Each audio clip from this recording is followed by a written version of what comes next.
자, 1절부터 함께 읽습니다. 시작. 무리가 모여들어 하나님의 말씀을 들을새. 자, 여기서 잠깐 멈춥니다. 많은 무리들이 모여들었는데 그 모여들은 이유가 뭐죠? 하나님의 말씀을 듣기 위해서입니다. 오늘 여러분이 이 자리에 온 이유가 뭐죠? 하나님을 예배하기 위해서입니다. 그러면 우리가 하나님 앞에 예배할 때 예배가 예배되기 위해서 우리가 평상시에 뭐를 준비해야 되죠? 아버지의 말씀으로 준비해야 됩니다.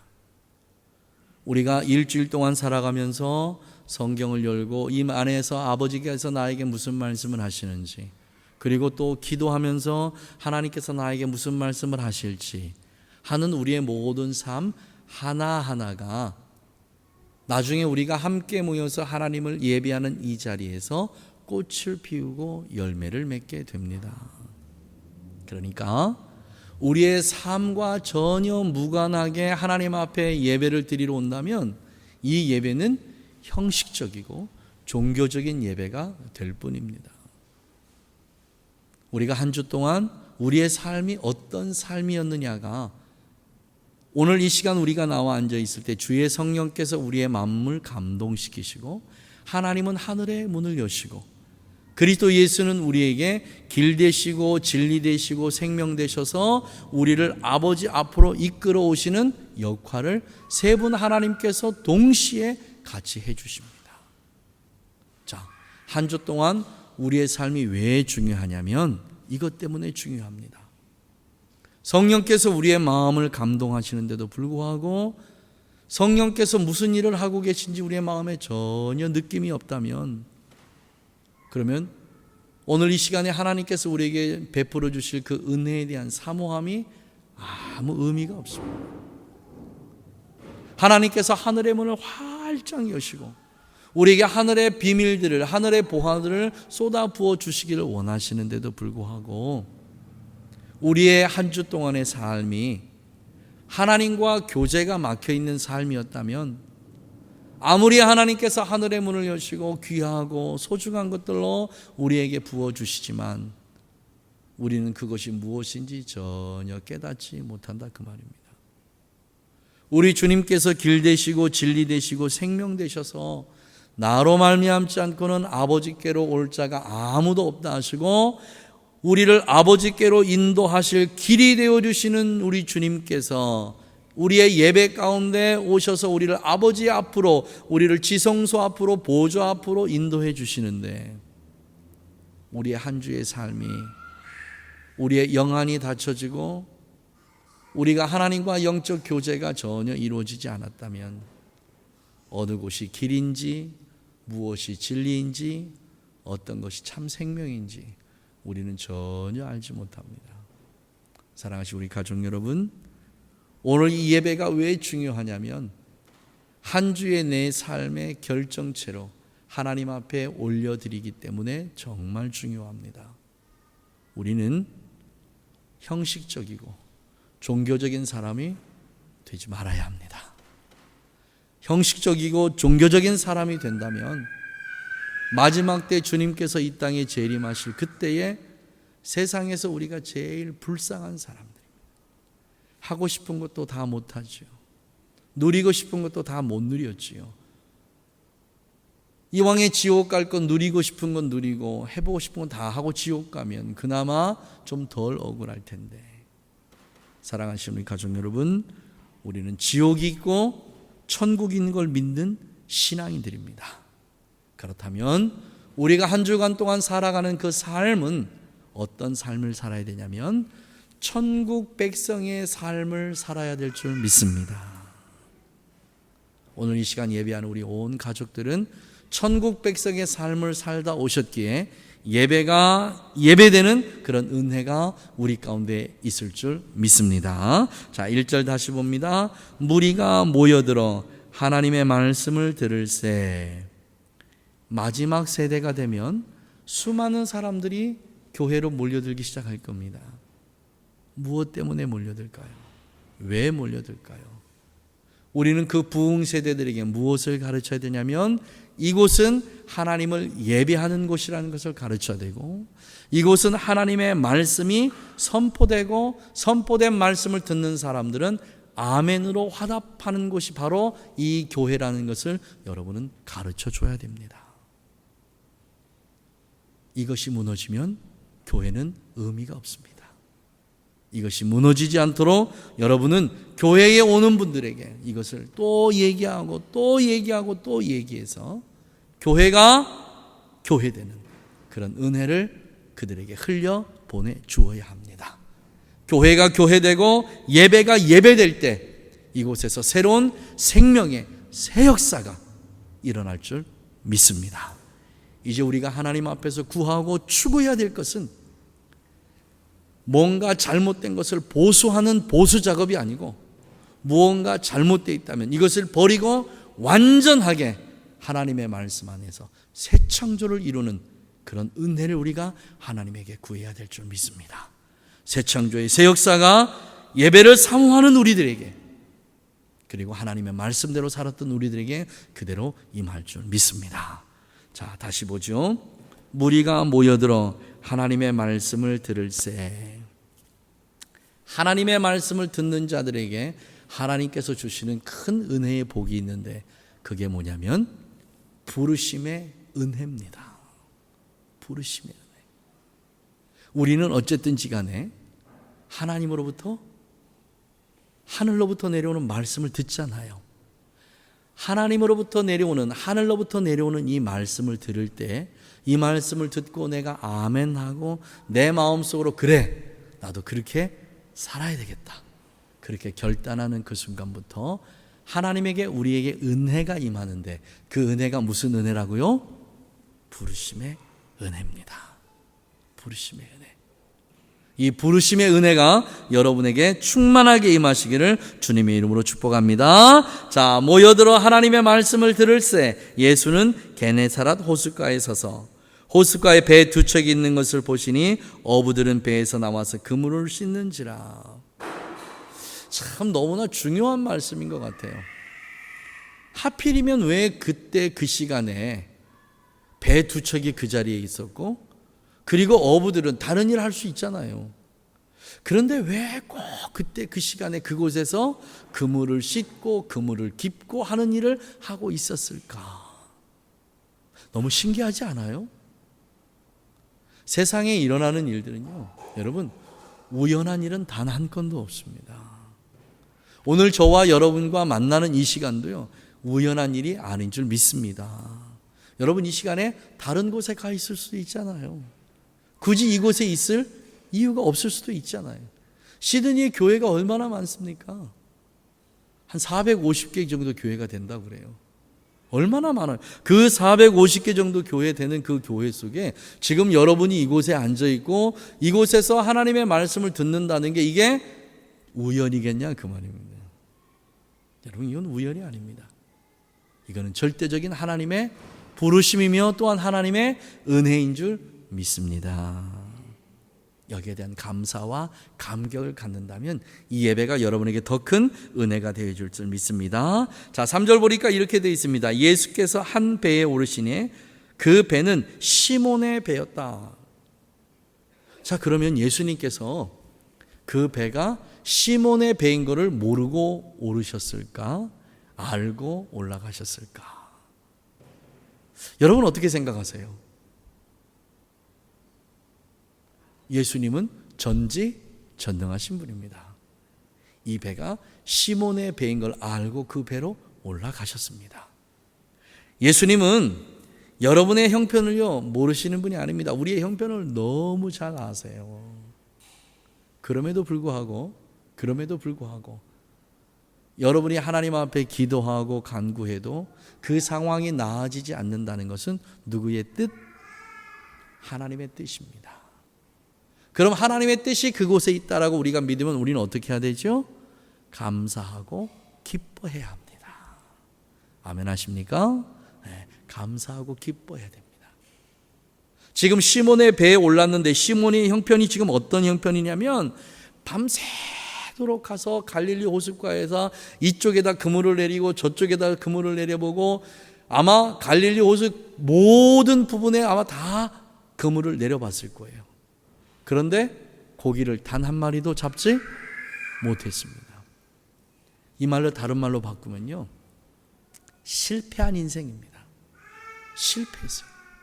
내가 가진 지식과 내가 가진 경험을 전부 다해서 갈릴리 호숫가에 가서 배를 띄우고 그물을 내려서 고기를 잡아서 뭔가를 해보려고 계획하고 했던 모든 것들이 한순간에 전부 다 싹 무너져 버렸습니다. 누구의 뜻입니까? 아버지의 뜻입니다. 아버지의 뜻이. 우리의 삶에 일어나는 크고 작은 모든 것들, 적어도 우리가 예수 그리스도를 나의 구주로 섬기고 있다면, 내가 예수님을 믿는다라고 그렇게 고백한다면 내 삶에 일어나는 크고 작은 모든 일들, 그것이 내가 느끼기에, 내가 생각하기에 너무 버겁고 힘든 불행한 일이라고 생각하든, 아니면 정말 기쁘고 행복하고 즐거운 일이라고 생각하든, 이 모든 것들이 다 누구의 은혜 가운데? 아버지의 계획과 은혜 가운데 이루어지는 일이다라고 생각한다면 우리의 삶에서 그 어떤 하나도 감사하지 않을 이유가 없습니다.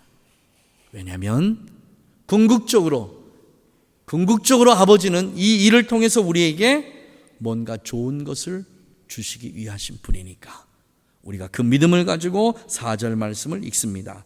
말씀을 마치시고 자, 지금 1절에도 말씀이 나오고 또 몇 절에도 또 말씀이 나오죠?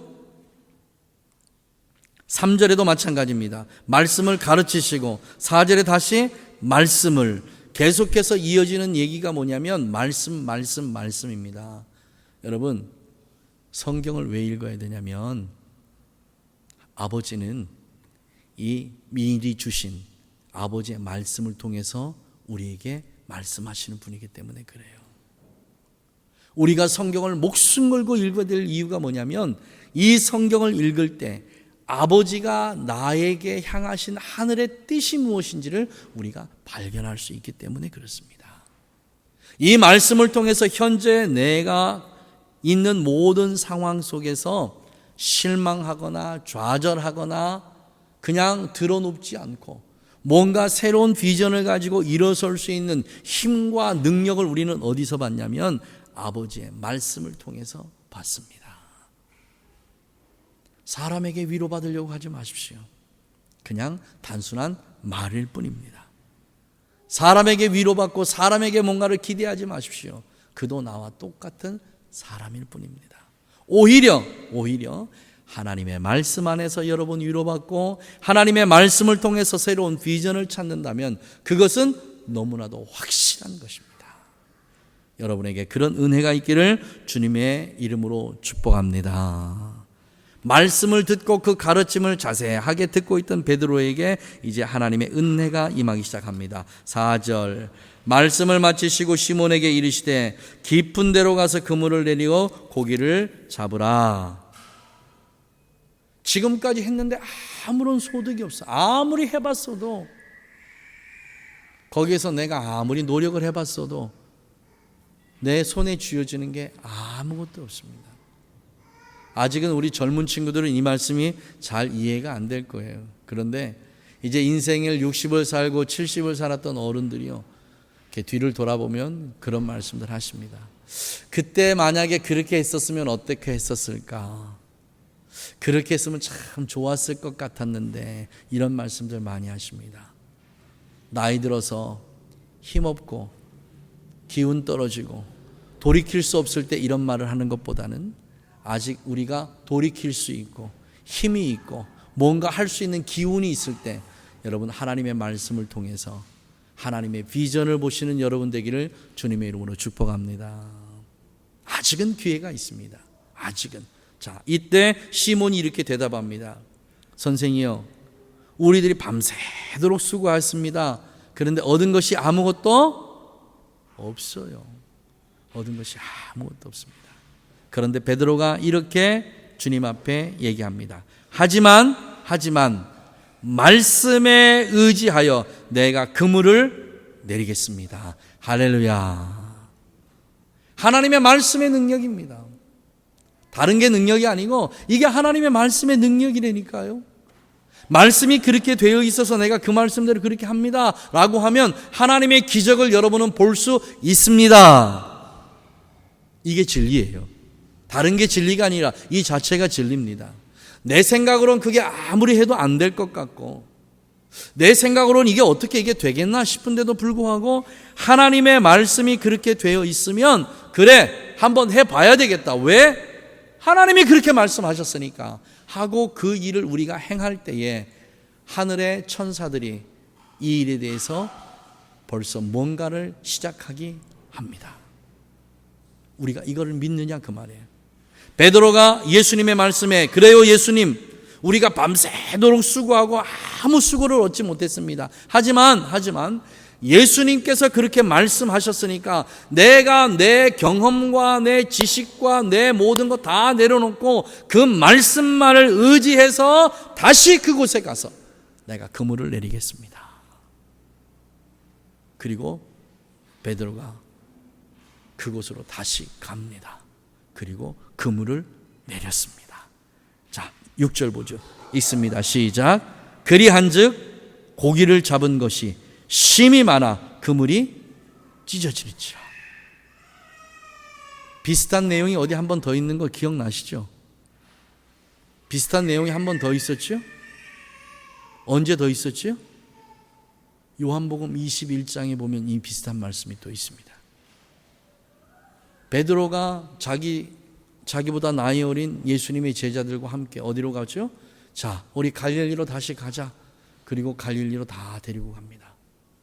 그래서 그곳에서 고기를 잡으려고 아무리 힘써도 애써도 고기가 안 잡혀요.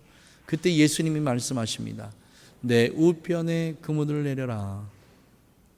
이 말씀을 듣고 베드로가 우편에 그물을 내렸습니다. 그리고 잡은 고기가 153마리의 고기를 잡혔습니다. 그리고 나서 베드로가 배가 아직도 그 멀리 육지에 있는데 보니까 누구 같아요? 예수님 같아. 그러자 베드로가 배에서 뛰어내려서 그 바닷물을 철퍽철퍽하면서 예수님 앞으로 갑니다. 그 예수님 앞에. 근데 그 예수님 앞에 가서 그때 베드로는 아무 말도 하지 못합니다. 예수님을 처음 만난 베드로가 한 말입니다. 자, 6절부터 우리 다시 봅시다. 그런즉 고기를 잡은 것이 심이 많아 그물이 찢어지는지라. 이에 다른 배에 있는 동료들을 손짓하여 와서 도와달라 하니 저희가 와서 그 두 배의 채움에 잠기게 되었더라. 그 하나의 배는 누구의 배인지 아시겠죠? 요한이 타고 있는 배입니다. 하나는 베드로의 배고 하나는 요한의 배입니다. 자, 이렇게 두 배에 가득 잠기게 되니까 시몬 베드로가 이를 보고 예수의 무릎 아래 엎드려 가로되 주여 나를 떠나소서 나는 죄인이로소이다. 자, 사랑하시는 우리 가족 여러분, 내게 은혜를 베푸시는 분은 누구고 또 나를 부르시는 분이 어떤 분인지를 알고 그리고 두 번째 내 주제가 어떤 주제인가를 알아야 주님 앞에서 지속적으로 쓰임받는 하나님의 사람이 될 수 있습니다. 어느 단순한 한 사건을 통해서 베드로가 뼛속 깊이 느낀 한 가지의 느낌이 뭐냐면 아하, 나는 죄인이로구나. 이걸 느낀 거예요.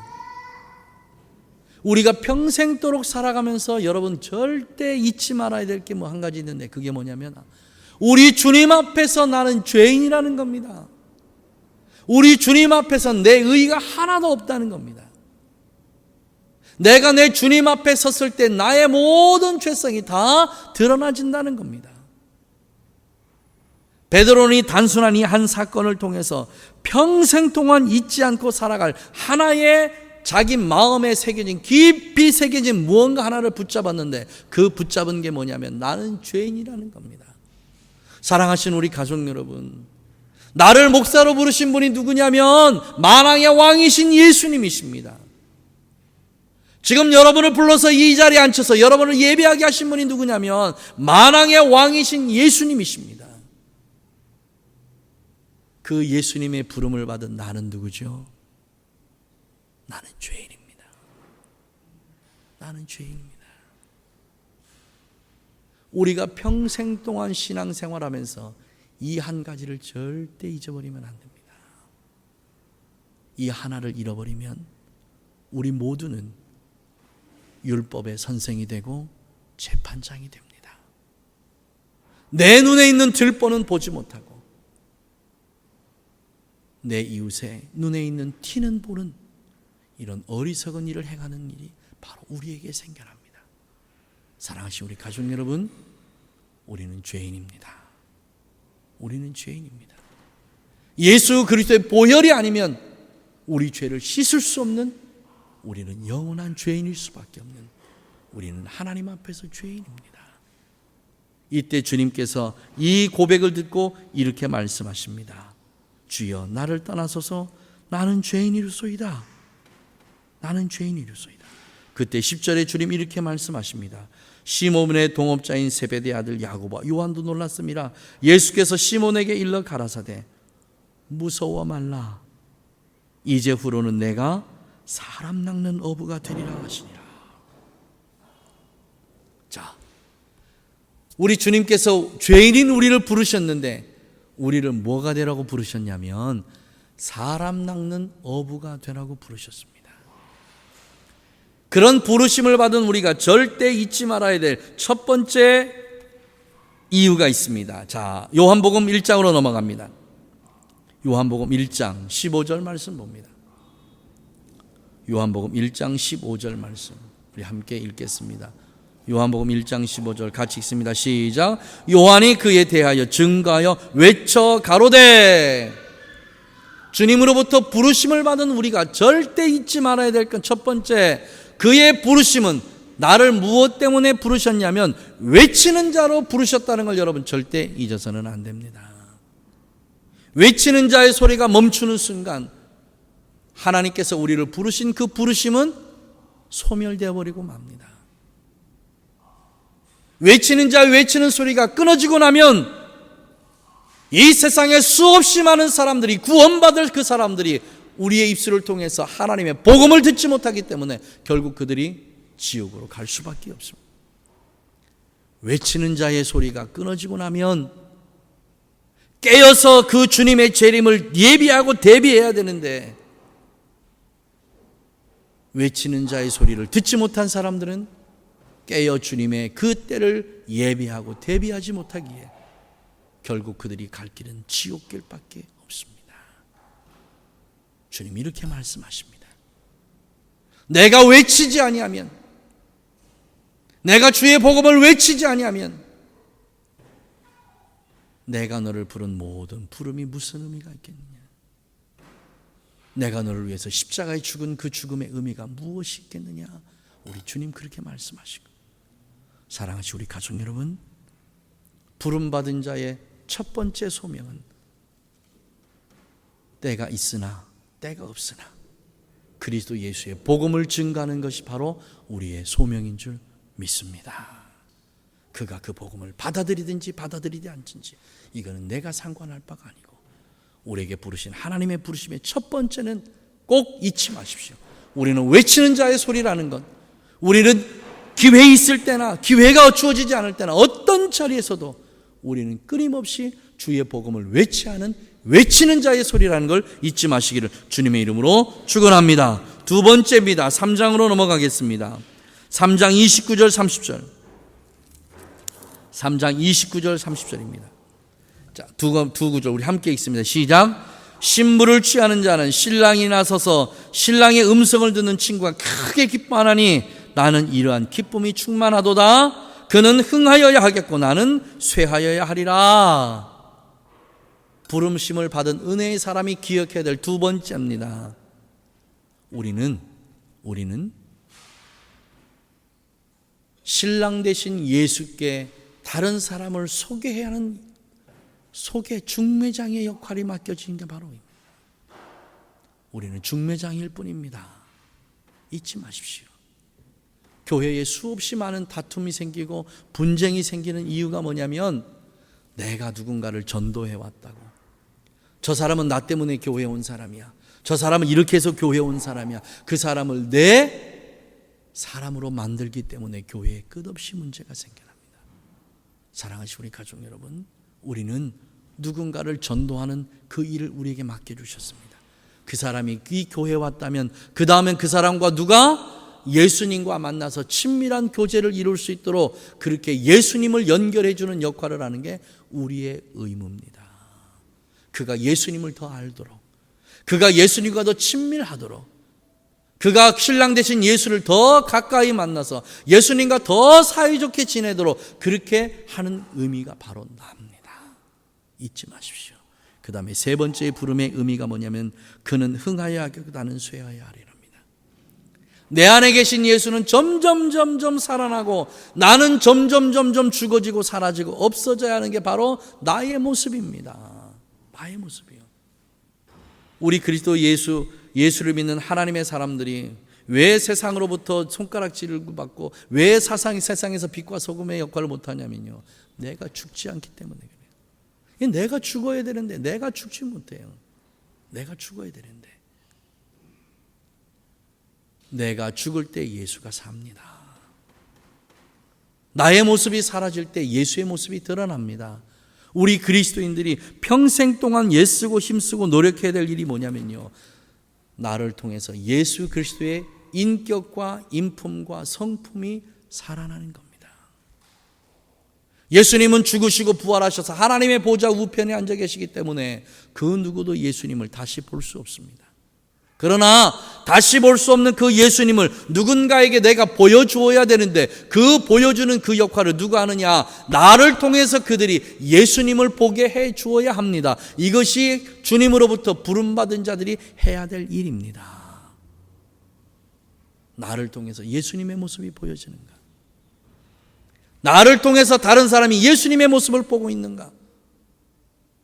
누가 나를 보면서 이렇게 얘기한다면 얼마나 행복합니까? 내가 예수님을 본 적도 없고 예수님을 만난 적도 없는데 내가 당신이 살아가는 그 삶을 보니까 정말 예수님이 있다면 당신 같은 분이 바로 예수님이실 거야. 얼마나 고맙고 감사합니까? 그런 은혜가 우리 가족들에게 임하기를 주님의 이름으로 축복합니다. 주님께서 우리를 부르신 이유는 바로 이 이유 때문입니다. 나를 통해서 예수를 모르는 사람으로 예수를 알고 예수를 보게 하기 위함이십니다. 사랑하시는 우리 가족 여러분, 여러분의 모습을 통해서 예수님이 이 땅에 보여지기를 주님의 이름으로 축복합니다. 나는 하나님의 형상대로 지음받은 사람입니다. 내 모습은 내 모습이 아니라 아버지의 모습입니다. 내 모습은 내 모습이 아니라 예수님의 모습입니다. 내 모습은 내 모습이 아니라 이 땅에 다시 재림하실 그 예수님의 모습을 누군가에게 보여줌으로 말미암아서 그 사람도 예수 믿고 구원받게 해야 될 그런 큰 책임을 가지게 바로 나옵니다. 그런 은혜가 우리 가족들에게 있기를 주님의 이름으로 축복합니다. 그러면 이렇게 우리가 주님으로부터 세움을 받기 위해서 우리가 어떤 큰 은혜를 입었냐면 누가복음 6장 12절 잠깐 봅니다. 누가복음 6장 12절. 자, 함께 우리 같이 읽습니다. 시작. 이 때에 예수께서 기도하시러 산으로 가사 밤새도록 뭐 하시고? 하나님께 기도하시고. 무엇 때문에 기도하셨지요? 무엇 때문에 기도하셨습니까? 예수님께서 나를 부르시기 위해서 기도하신 겁니다. 예수님께서 나를 불러주시기 위해서. 이렇게 나를 불러주신 그 예수님께서, 나를 부르시기 위해서 밤새도록 기도하신 예수님께서 별로 감동이 없지요.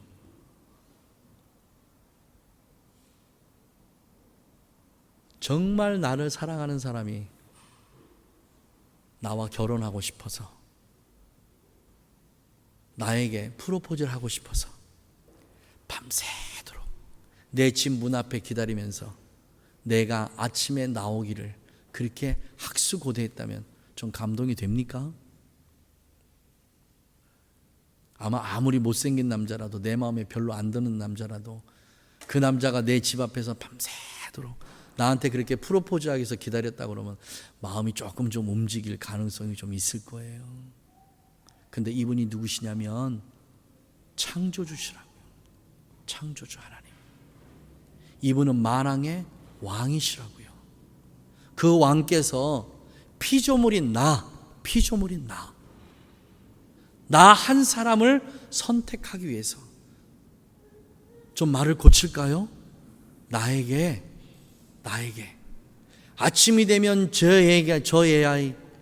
아이에게 내가 뭔가를 얘기를 해야 되는데, 내가 저 아이에게 사랑한다고 고백을 했는데 내가 어떤 말로 사랑의 고백을 하면 저 아이가 감동을 받을까 밤새도록 고민하다가 아침이 되었다, 그 말이에요.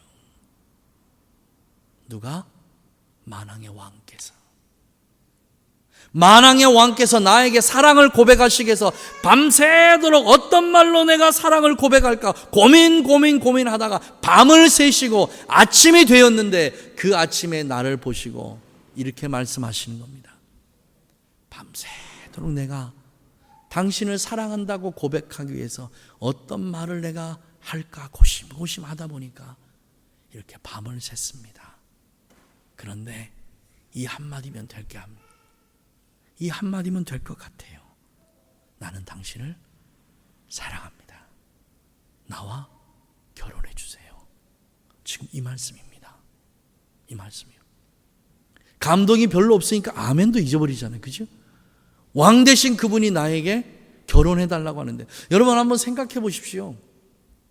뭐 왕의 제도는 뭐 영국이나 뭐 이런 데, 이제 일본이나 이런 데만 왕의 제도가 있지만 영국의 왕세자가 나에게 결혼해 달라고 여러분에게 프로포즈를 한다고 생각해 보세요. 우리 결혼하신 분들은 말고 아직 결혼 안 하신 분들 한번 생각해 보세요. 와, 내가 갑자기 신데렐라가 되는 건데, 그죠? 기쁨아, 신데렐라 꿈 안 꿔봤어? 백마탄 왕자가 어느 한순간 나에게 와서 나하고 결혼해 주십시오, 이런 생각도 우리 다 한 번씩 하잖아요. 지금 이런 상황인 거예요. 주님께서 나를 부르시는 상황이 어떤 상황이냐, 바로 이런 상황이라 그 말입니다. 주님께서 오늘 이 자리에 여러분을 앉혀놓기 위해서 토요일 날 저녁 밤새서 여러분을 위해서 기도하시고 그리고 우리를 불렀습니다. 얼마나 은혜로운 장면입니까? 그런 은혜로운 장면, 이런 감사와 감격을 가지고 우리가 하나님 앞에 예배하느냐 예배하지 않느냐의 차이가 얼마나 엄청난지 모릅니다. 얼마나 엄청난지. 여러분, 우리 그렇게 생각하잖아요. 하나님, 내가 이 일 때문에 하나님 앞에 밤새도록 기도했는데 하나님은 이 일을 나한테 기도에 응답 안 해주시잖아요. 하나님 어떻게 이럴 수 있어요? 우린 이렇게 기도하잖아요. 그런데 여러분 기억하십시오. 매주 토요일 날 저녁마다 예수님은 여러분이 이곳에 오기를 위해서 밤을 새서 철야하시면서 기도하고 계십니다. 그 기도의 덕분에 오늘 우리는 이곳에 앉아서 하나님 앞에 기쁨으로 예배할 수 있는 거예요. 내가 왔다고 생각하지 마십시오. 내가 시간을 내었다고 생각하지 마십시오. 오늘도 하늘 보좌 우편에 앉은 그 예수님께서 나를 보시면서 얼마나 기뻐하시면서 아버지를 보시면서 이렇게 말씀하십니다. 아버지, 보세요. 내가 사랑하는 저 아이가 지금 이곳에 앉아서 아버지께 예배하고 있잖아요. 그때 아버지가 예수님을 하면서 뭐라고 얘기하십니까? 안다. 네가 밤새도록 저 아이를 위해서 처리하지 않았니? 그러니 내가 어떻게 너의 기도를 외면할 수 있겠니? 사랑하시는 우리 가족 여러분, 우린 우리의 힘으로 살아가지 않습니다. 오직 은혜로만 살아갑니다. 하나님으로부터 부르심을 받은 우리 모두에게는 매 순간순간 이렇게 큰 하나님의 은혜가 부어지고 있습니다. 이것을 깨닫느냐 깨닫지 못하느냐의 차이는 엄청나게 다른 결과를 가져올 겁니다. 부르심을 받은 하나님의 사람들, 은혜로만 살아갑시다. 그 은혜에 감격하며 살아갑시다. 우리의 삶의 때로 힘들고 어렵고 지치고 모든 것을 포기하시고 싶은 그런 생각이 든다 할지라도 그때마다 여러분 생각하십시오. 어젯밤에 주님께서 나를 위해서 처리하셨는데, 어젯밤에 주님께서 나를 붙잡아 주시기 위해서 내가 믿음 안에서 흔들리지 않도록 나를 위해서 처리하고 기도하셨는데 내가 이러면 안 되지. 그리고 여러분의 마음을 다잡을 수 있는 그런 은혜의 사람이 되시기를 주님의 이름으로 축복합니다. 여러분, 하나님의 은혜 받고 있는 사람들입니다. 기도하겠습니다. 주님, 감사합니다.